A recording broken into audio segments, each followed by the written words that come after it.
Richard, from his early beginning, his early roots, he loved racing, and he did the soapbox derby. He did whatever he could.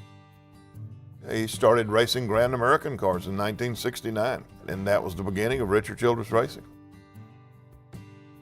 The things that he was able to do, he did them on his own. He didn't have a lot of help. He didn't have finances. He worked for it. Desire, dedication, sacrifice, all the things that you can think about. That's Richard Childress. He had that desire, that determination, not to live on what we had done, but always look into the future. Here at the Richard Childress Racing Museum, we have our wildlife and conservation area. We support Ducks Unlimited, National Wild Turkey Federation, Rocky Mountain Elk Foundation, and the North Carolina Wildlife Habitat Foundation. By doing that, work has gone on to be able to bring elk back into the mountains of North Carolina.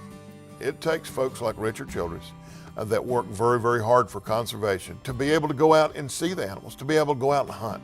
You think about Richard Childress being in the jungle, or maybe in the mountains, or wherever it's at, and he's hunting, with some of these vicious animals. But yet I've seen Dale Earnhardt come in here and put a mouse in his pocket and make him scream like a girl. Richard grew up in North Carolina in what was once a very agricultural state. We're losing it a lot now. So what he wanted to do is preserve a little bit of that agriculture for the next generation, not only in his family, but in other families and their ability to retain the family farm. People say, well, why is it so easy to work with Richard, for you and Richard to collaborate? And it's very simply that the wine is very important to Richard. For Richard, it's not just a tagline, hey, I'm into wine, or I'm a race guy that's into wine.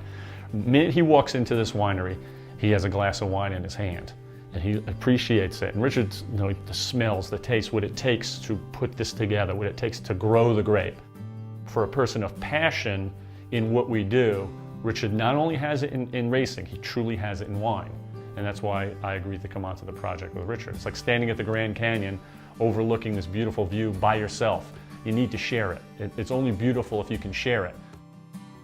And the connection that Richard had with Forsyth Tech, I didn't know about until my sons got interested in going to Forsyth Tech. And I went and sat in on the orientation, and the guy kind of boasted about all this stuff with Richard Childress. And I thought, oh, this is kind of pretty cool though. Although my sons aren't interested specifically in, car racing and manufacturing, they're more, I'm hoping to lean them to the wine side. That's kind of Richard's left side. He's got a left and a right. Richard is really not what I would look at if I were to say what are his characteristics. He's not a manager, he's a leader. And I think the difference between a manager and a leader is that a manager, kind of tells you what to do and then checks up on you and makes sure you're doing what they want you to do. Richard, as a leader, does almost the opposite, where he's very charismatic, and he inspires you to do not what he wants you to do, but what's the best of you. He is constantly driven to do better. He's constantly driven to make what he's involved with better.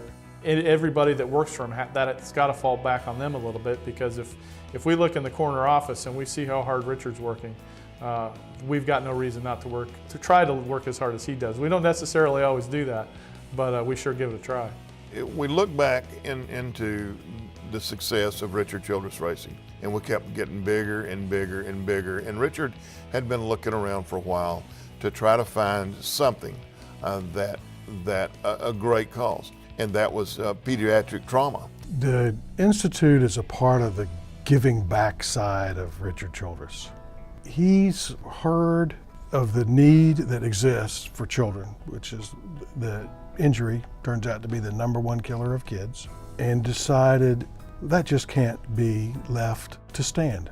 And he had the courage and the vision to say, let's do something that will help all the kids in the country, not just the children around my neighborhood.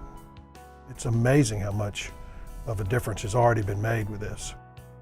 Being with Richard has improved the way I do my job as a chairman of surgery by just learning the way he treats people, the way he builds teams, the way he thinks about solving problems, the way he looks to the future and just determines this is where we're going to go and will not take his eye off that ball.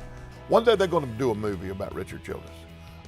They're going to talk about Richard Childress, and there's been a lot of success stories in this country, and you see a guy that came from nothing and he made it big. There's no bigger success story in this country than Richard Childress, what he was able to accomplish. And you know, I tell everybody when they ask me, you know, what it's been like, and I got to tell you, I've been the luckiest guy in the world just to be a part of it, to see it and see how it's grown.